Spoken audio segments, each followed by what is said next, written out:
Hi everyone, আসসালামু আলাইকুম। সবাই কেমন আছেন? আই হোপ সবাই সুস্থ আছেন, ভালো আছেন। আমরাও আলহামদুলিল্লাহ আল্লাহর রহমতে খুব ভালো আছি। আবারও নতুন একটি ব্লগ ভিডিও নিয়ে আপনাদের মাঝে চলে এলাম। আশা করছি আমার আজকের ভিডিওটা আপনাদের কাছে খুব ভালো লাগবে। ভিডিওর শুরুতেই আমি বলছি, এই মুহূর্তে যে যেখান থেকে আমার ভিডিওটা দেখছেন, আশা করব একটা লাইক দিয়ে আমার ফুল ভিডিওটা কন্টিনিউ করবেন। আপনার ছোট্ট একটা লাইক আমার ভিডিওটা অনেক মানুষের মাঝে পৌঁছে দিতে সাহায্য করবে, তাই আশা করব একটা লাইক দিয়ে আমার ফুল ভিডিওটা কন্টিনিউ করবেন। প্রতিদিনের মতো আজকের ভিডিওটা আমি শুরু করেছি সকাল থেকে, আর এখন হচ্ছে আমি রান্নাঘরে সকালের জন্য নাস্তা বানাচ্ছি। আর আজকে হচ্ছে সবজি দিয়ে সবজি খিচুড়ি রান্না করব। আর খিচুড়িটা একটু পরিমাণে বেশি রান্না করব, কারণ হচ্ছে আজকে সবাই মিলে খাবো। দোতলায় আমার ভাইয়া থাকে, আমার বড় বোন এসেছে আর বড় দুলা ভাই এসেছে, এই জন্য সবাই মিলে একসাথে নাস্তাটা খাবো, এই জন্য একটু পরিমাণে বেশি রান্না করেছি।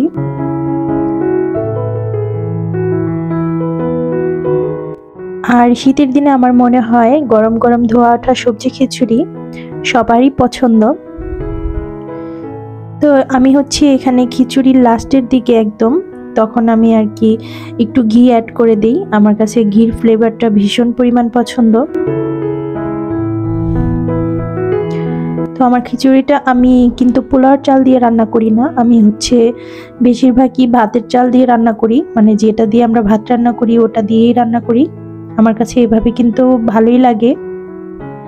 আমার কাছে পোলাওর চাল দিয়ে শুধু পোলাও, বিরিয়ানি এগুলোই ভালো লাগে। আর খিচুড়িটা আমি এভাবে সাদামাটা করেই রান্না করি, মানে ভাতের চাল দিয়ে। আর অনেক ধরনের ডাল দিলে খিচুড়িতে বেশি মজা হয়, কিন্তু আমার কাছে অনেক ধরনের ডাল ছিল না, এর জন্য আমি সব ধরনের ডাল দিতে পারিনি।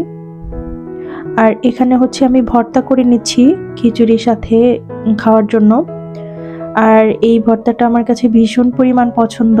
আমার মনে হয় এটা যদি কেউ করে খায় সে পরবর্তীতে আবারও খেতে চাইবে, এতটাই মজা। এটা হচ্ছে মরিচ, আর আমি একটু মরিচ বেশি পরিমাণে দিয়েছি, কারণ হচ্ছে আমি ভর্তাটা খিচুড়িটা যেহেতু অনেক বেশি, ভর্তাটাও একটু বেশি করে করব এর জন্য। আর এখানে হচ্ছে আমি পেঁয়াজ কুচি দিয়ে দিচ্ছি।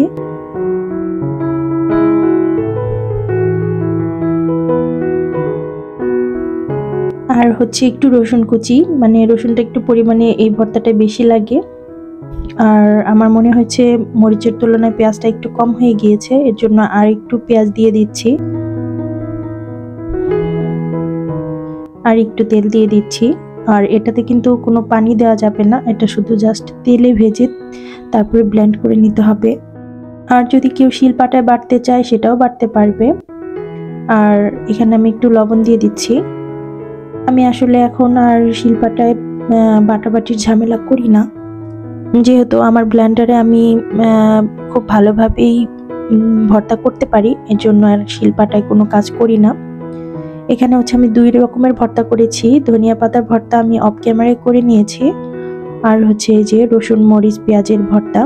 এই ভর্তাটা, রসুন মরিচ পেঁয়াজের ভর্তাটা আমার কাছে অনেক ভালো লাগে। আর আজকে আপাকে দিয়েছিলাম, তো আপাও বলছিল যে অনেক মজা এই ভর্তাটা। তো এটা হচ্ছে আমার বড় বোন। আমার বড় বোনের বাসা হচ্ছে সিলেট, আর হচ্ছে আমার বড় দুলাভাই।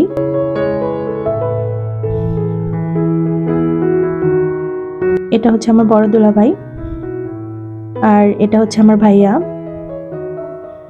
আমার ভাইয়ারের কিন্তু একটা ইউটিউব চ্যানেল আছে, JNZ গার্ডেন ব্লগ।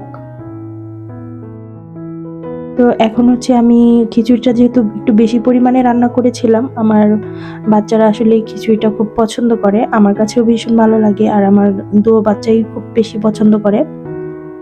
এর জন্য দুপুরে আর কোনো কিছু রান্না করিনি, ওই খিচুড়িটাই খেয়েছিলাম।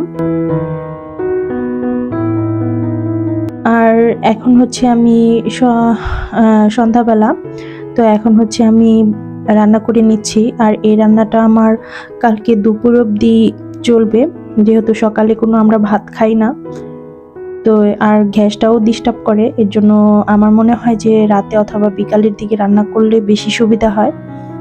তো এখানে হচ্ছে আমি পাবদা মাছ রান্না করে নিচ্ছি। পাবদা মাছটা একটু ভেজে নেব।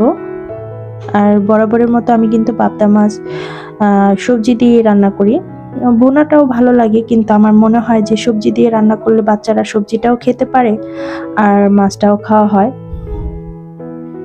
আর নর্মালি সাধারণত আমি যদি সবজিটা এমনি নিরামিষ আকারে রান্না করি কোনো মাছ ছাড়া, তাহলে দেখা যায় আমার বড় ছেলেটা মানে ওভাবে খেতে পছন্দ করে না।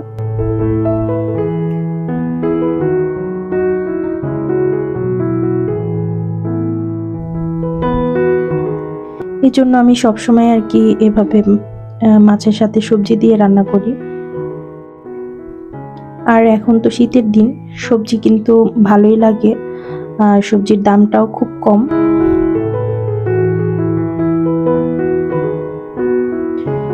আর ভিডিওর এই পর্যায়ে আমি বলবো,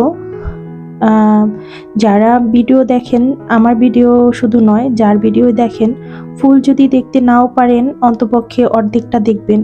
কারণ কারো ভিডিওতে ঢোকার পর সাথে সাথে বের হয়ে গেলে এতে করে চ্যানেলটার ক্ষতি হয়। আর যে আপনি যে ঢুকবেন আপনার চ্যানেলেরও কিন্তু ক্ষতি হবে। এভাবে ঢুকে বারবার অনেকজনের চ্যানেলে ঘুরে বেড়ালে আপনারও ক্ষতি হবে, কারণ ইউটিউব রোবট কিন্তু সবই বুঝতে পারে।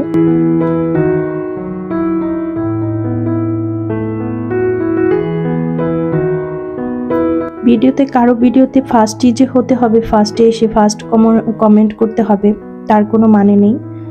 তার ভিডিওটা দেখলেই হলো, ফার্স্ট হওয়ার কোনো দরকার নেই, এটা আমার মনে হয় আর কি।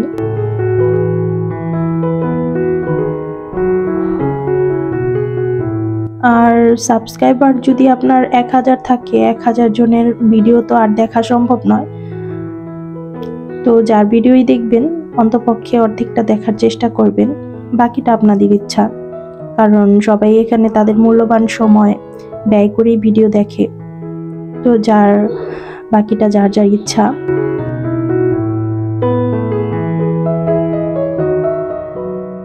আসলে কারো ভিডিও অর্ধেকটা দেখলেও তার ওয়াচ টাইমটা কাউন্ট হয়। আর সাবস্ক্রাইবার পূরণ করা অতটা কঠিন না, আমার কাছে মনে হয় সব থেকে ওয়াচ টাইমটা পূরণ করাই সব থেকে বেশি কঠিন, কারণ ওয়াচ টাইমটা একদম কম আসে।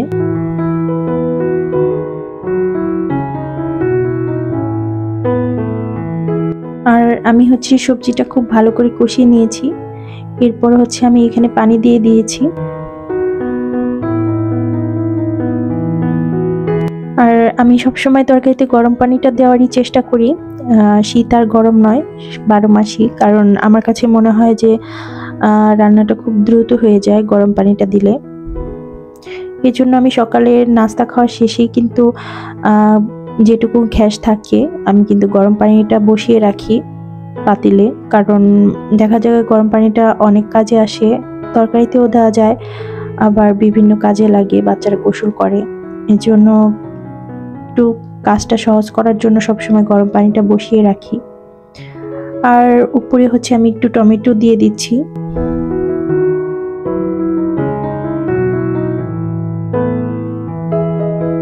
আর এই যে আমার তরকারিটা কিন্তু হয়ে গিয়েছে। আর আজকের ভিডিও এই পর্যন্তই। ভালো থাকবেন সবাই, দেখা হবে পরবর্তী নতুন কোনো ভিডিওতে। আমাদের জন্য দোয়া করবেন।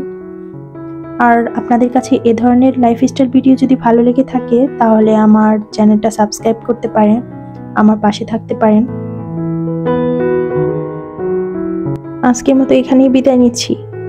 আল্লাহ হাফেজ।